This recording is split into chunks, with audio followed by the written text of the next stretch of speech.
The cruel egg industry gets crueler, since eggs don't require an animal to die, like milk or dairy products. How can they be cruel? It is a question many ask today, especially if they have never visited an egg operation in which as many as 30,000 laying hens are crowded together in one barn. Despite the spin about agriculture creating jobs, egg operations typically assign about one employee to 250,000 hens, housed in as many as 16 barns. The only care the caretakers can provide, beside giving feed, is removing dead hens. Spent hens to be euthanized and installing newly arrived hens from the hatchery. Nor would you want to be in the barn longer than necessary. Concentrations of hydrogen sulfide, carbon monoxide and ammonia from animals dropping over which they are housed are so high that people faint and sustain burned lungs.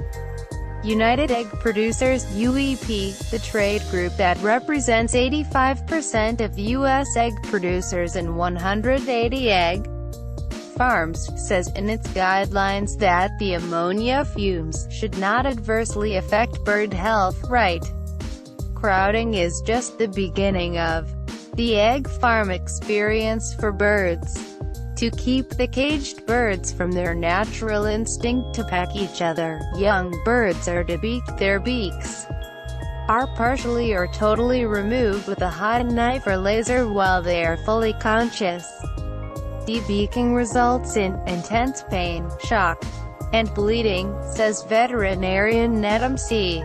Bumimushi, emeritus professor of veterinary medicine at the University of California.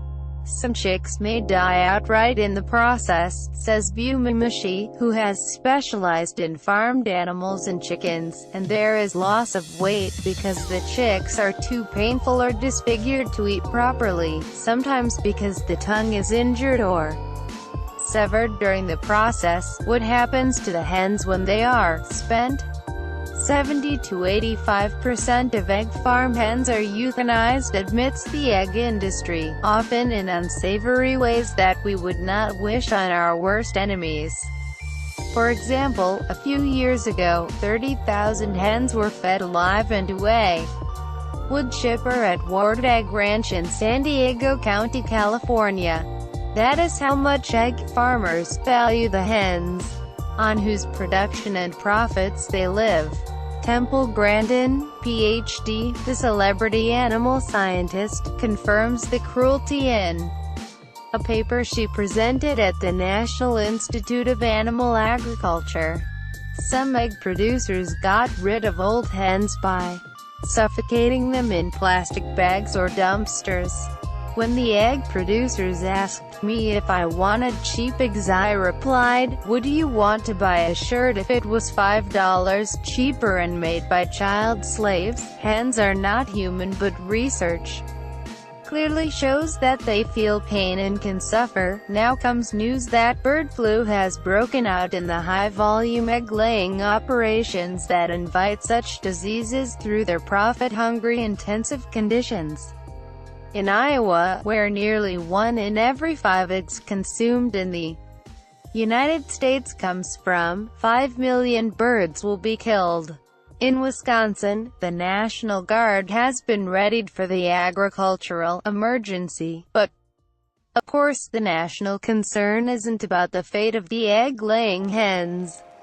It is about the fate of the nation's cheap eggs and the producers who live off them regardless of the cost in animal suffering. One group working against poultry abuse is United Poultry Concerns.